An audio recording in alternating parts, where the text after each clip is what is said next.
क्या आपने कभी सोचा है कि रात के सन्नाटे में जब आप बिल्कुल अकेले हो और आपको आखिरी ट्रेन पकड़नी पड़े तो क्या होगा?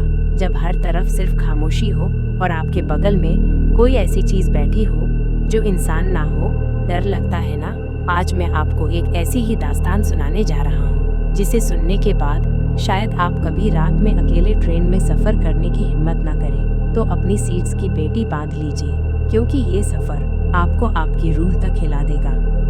रात के ठीक 11 बज चुके थे और रोहन ने थक हार कर आखिरी मेट्रो में कदम रखा। दिन भर की भागम भाग, क्लाइंट मीटिंग्स और ट्रैफिक में फंसने के बाद उसका दिमाग बस अपने बेड पर गिरने की सोच रहा था।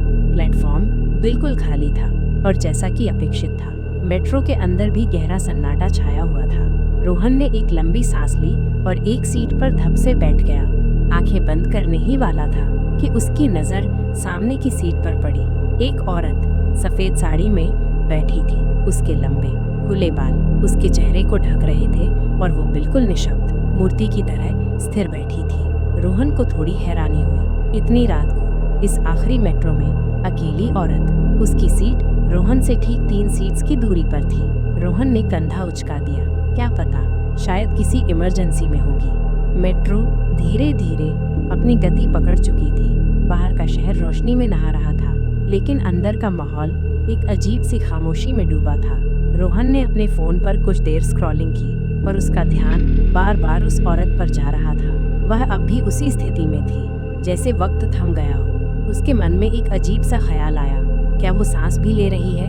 थोड़ी देर बाद रोहन को लगा कि वो औरत उसकी तरफ देख रही है। उसने नजरें उठाई, नहीं, उसके बाल अब भी चेहरे पर थे। शायद रोहन का वहम था, पर फिर एक अजीब सी ठंडक रोहन की स्पाइन में उतर गई। उसने महसूस किया जैसे कोई उसे घूर रहा हो, उसके अंदर तक झांक रहा हो। उसने आहिस्ता से अपनी नजरें फिर उस औरत की तरफ घुमाई। इस बार रोहन के होश उड़ गए। उस औरत के बाल थोड़े हट चुके थे और उसकी आंखें बिल्कुल रोहन पर टिकी हुई थी। वह आंखें, उनमें कोई भाव नहीं था, बस एक खालीपन था, एक गहरा सन्नाटा। और वह धीरे धीरे अपने होठों पर एक अजीब सी मुस्कुराहट ला रही थी। एक ऐसी मुस्कुराहट जो उसके चेहरे पर अजीब तरीके से फैल रही थी, जैसे कोई गहरे जख्म को खोल रही हो। रोहन का गला सूख गया, उसकी सांसें तेज हो गईं। उसने तुरंत अपनी नजरें हटा ली और खिड़की से बाहर देखने लगा। उसका स्टेशन आने वाला था।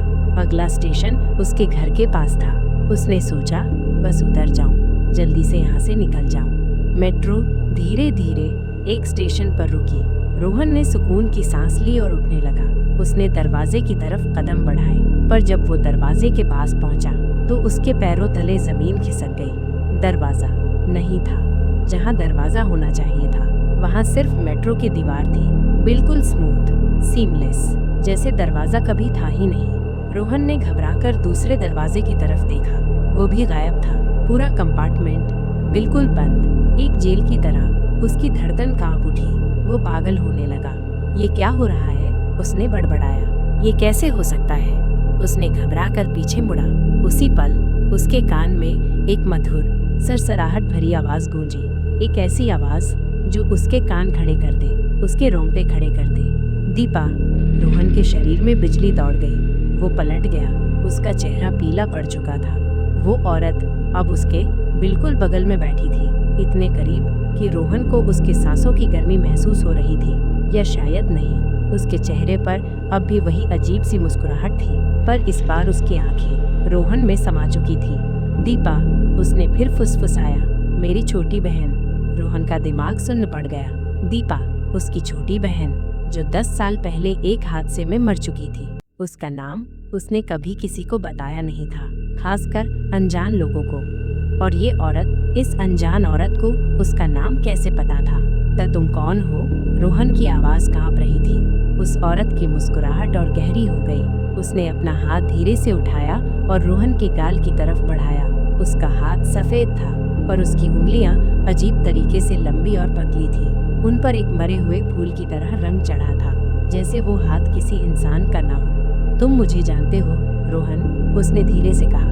उसकी आवाज अब एक मधुर सरगम में बदल चुकी थी, पर हर स्वर में एक गहरा डर छुपा था।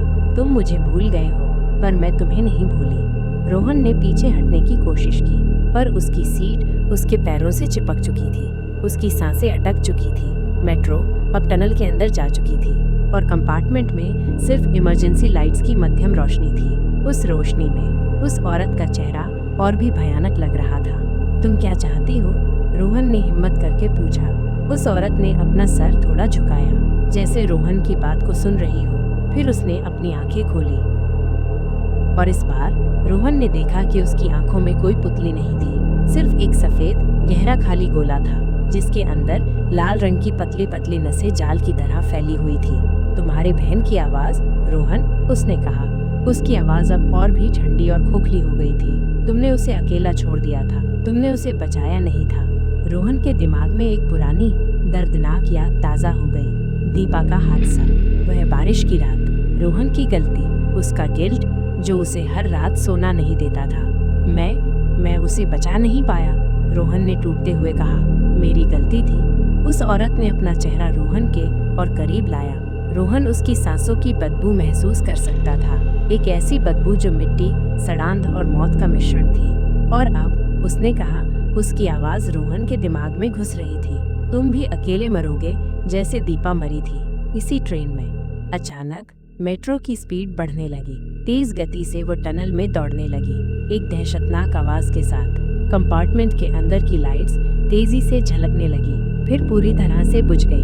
अब सिर्फ अंधेरा था और उस औरत की सफेद साड़ी की हल्की सी परछाई रोहन के सामने। रोहन ने अपने हाथों को आगे बढ़ाया, घबराहट में कुछ पकड़ने के लिए। उसने उस औरत को धक्का देने की कोशिश की, पर उसके हाथ उसके शरीर के पार निकल गए, जैसे वो औरत कोई भौतिक चीज ना हो।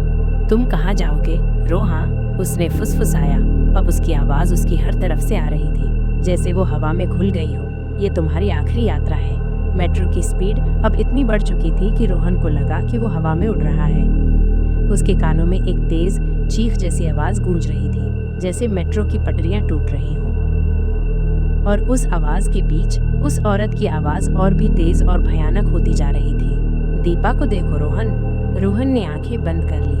उसने महसूस किया कि उसके शरीर में एक ठंडी भूतिया ताकत घुस रही है। उसकी सांसें रुकने लगी। उसके दिमाग में दीपा का चेहरा फ्लैश हुआ, उसकी मुस्कुराहट, उसका रोना और फिर उसका खामोश बेजान शरीर। अचानक एक तेज झटका लगा, पूरी मेट्रो हिल गई और एक तेज कांप देने वाली धमाके की आवाज आई। रोहन को लगा कि वो हवा में उछल गया है और फिर सब कुछ शांत हो गया।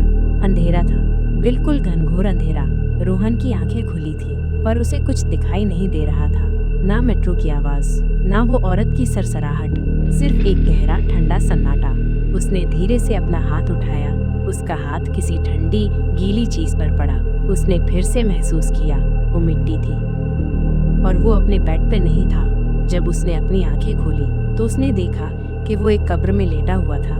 उसकी चारों तरफ मिट्टी थी और ऊपर से एक पतली सी रोशनी आ रही थी, एक रोशनी जो किसी ट्रेन की हेडलाइट की लग रही थी। और उस हेडलाइट के सामने खड़ी थी वही सफेद साड़ी वाली औरत। उसके चेहरे पर अब कोई मुस्कुराहट नहीं थी, सिर्फ एक गहरा ठंडा विजयी भाव था। उसने धीरे से अपना हाथ उठाया और रोहन की तरफ इशारा किया और फिर उसने एक आखिरी बार फुसफुसाया। उसकी आवाज हवा में घुल गई। अब तुम भी ट्रेन में अकेला मुसाफिर नहीं हो, रोहन। वेलकम हो। और उसके बाद वो मेट्रो की रोशनी तेजी से गायब हो गई, रोहन को उस अंधेरे कब्र में अकेला छोड़कर अपनी आखिरी यात्रा पर। तो दोस्तों, कैसी लगी आपको ट्रेन में सिर्फ एक मुसाफिर की ये डरावनी कहानी? क्या आपने कभी ऐसी ट्रेन में सफ़र किया है जहां आपको लगा हो कि आप अकेले नहीं हैं, या कोई ऐसी गलती जो आपको आज भी सोना नहीं देती?